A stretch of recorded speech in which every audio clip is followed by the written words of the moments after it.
There's big talk. Mariners are linked to him. I don't know where they're going to get the money. I don't know what else they can sell.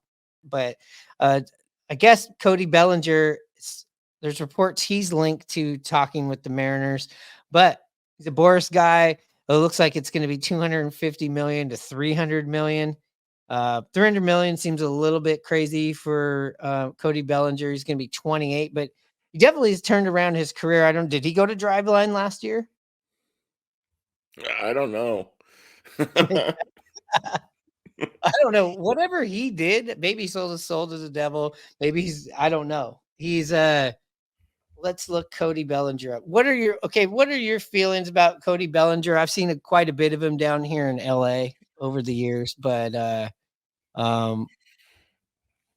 my thoughts are this. I think he's a great player. The report I heard was from JC Morosi saying that he lives in Phoenix, and since the Mariners train in Arizona, that he thinks that's a good fit. Well, half the league trains in Arizona, JP. So, yeah, that makes sense. Yeah, that's the worst fucking hunch I've ever heard. Those salary numbers to me,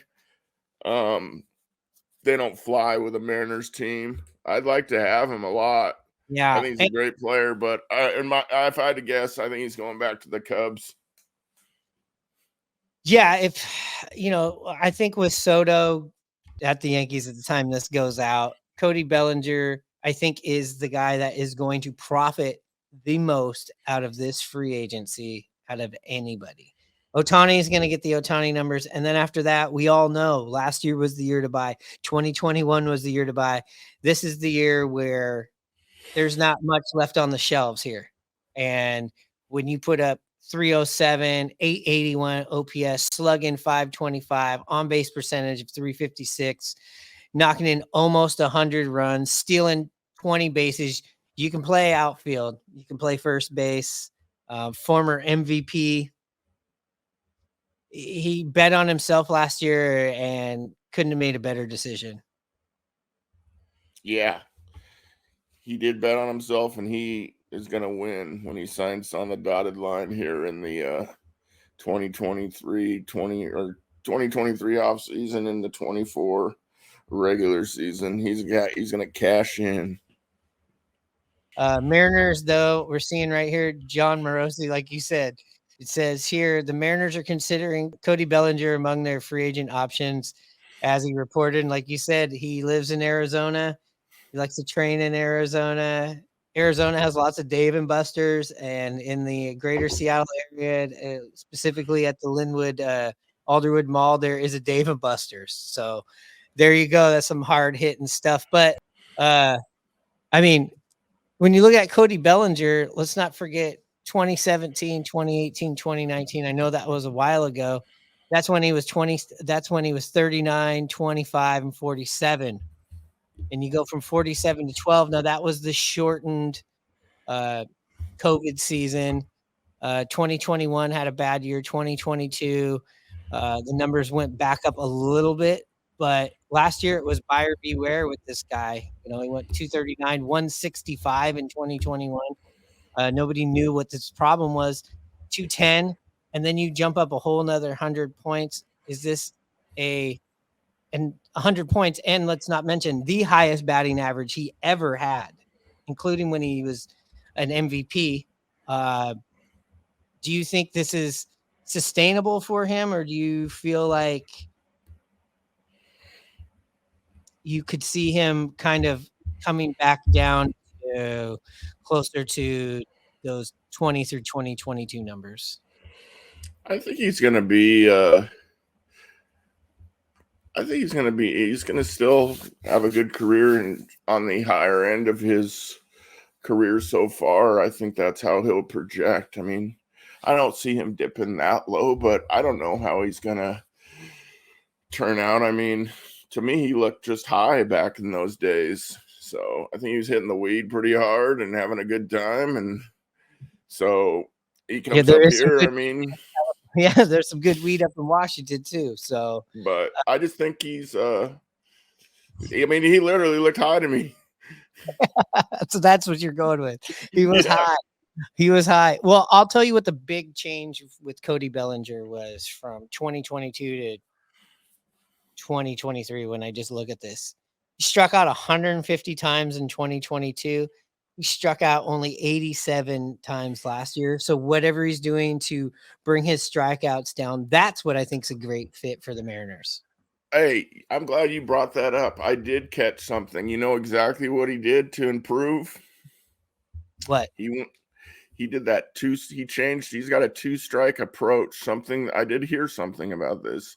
He is going back more old school, back to when you had Brett Boone on him talking about that. He has a legitimate two-strike approach that he's changed and has helped his career out.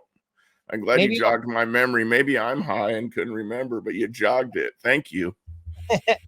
well, I'm glad you hit that moment of clarity there. Maybe I should add that Brett Boone two-strike approach on this pod. It's just like a 3-minute segment. I know we did that in the middle of a frustrating season last year, but that's a big change. I mean, you're going back to 2017, 146 on the strikeouts, 151 in 18 and 19 when he was the MVP, struck out 108 times.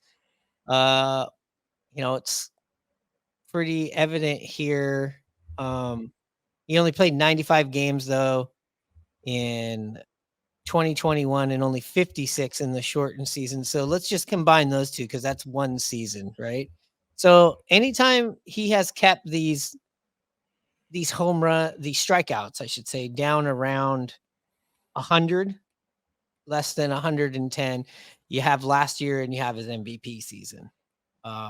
He's had 4 really good seasons out of 7.5 seasons.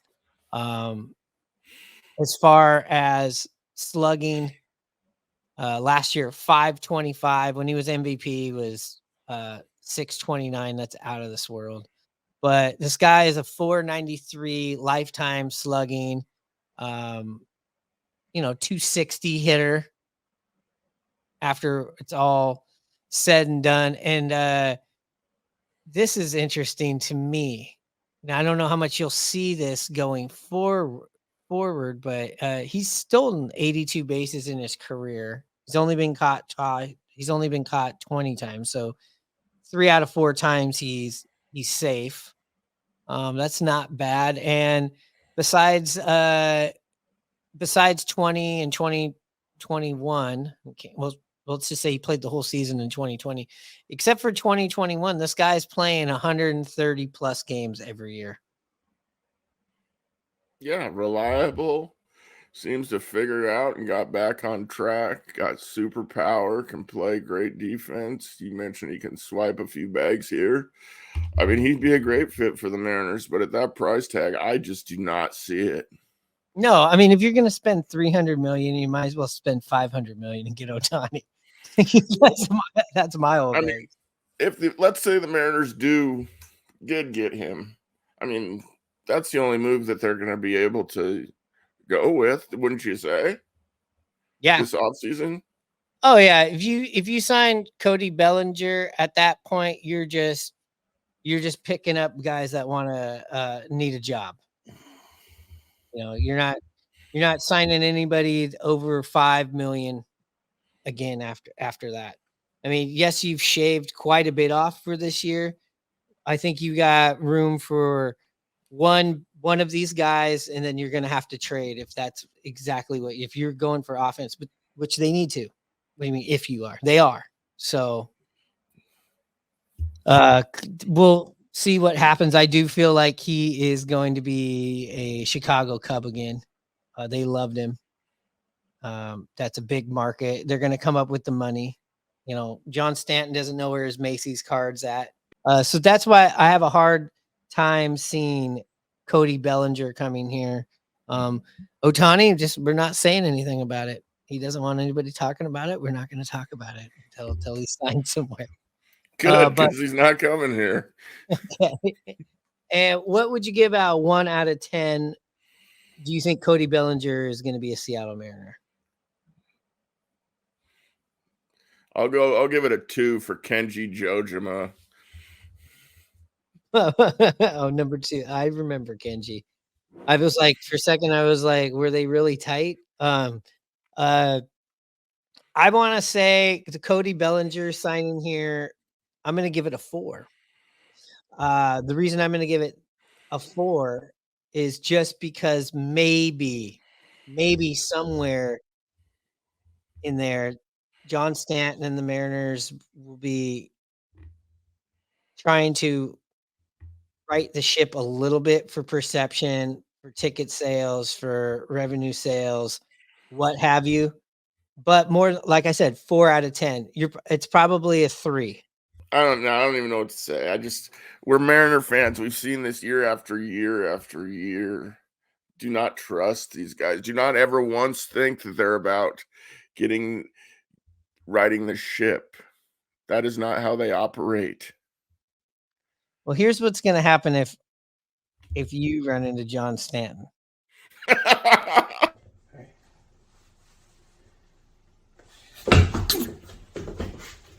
Let go. Give it up. Give it there. Give it.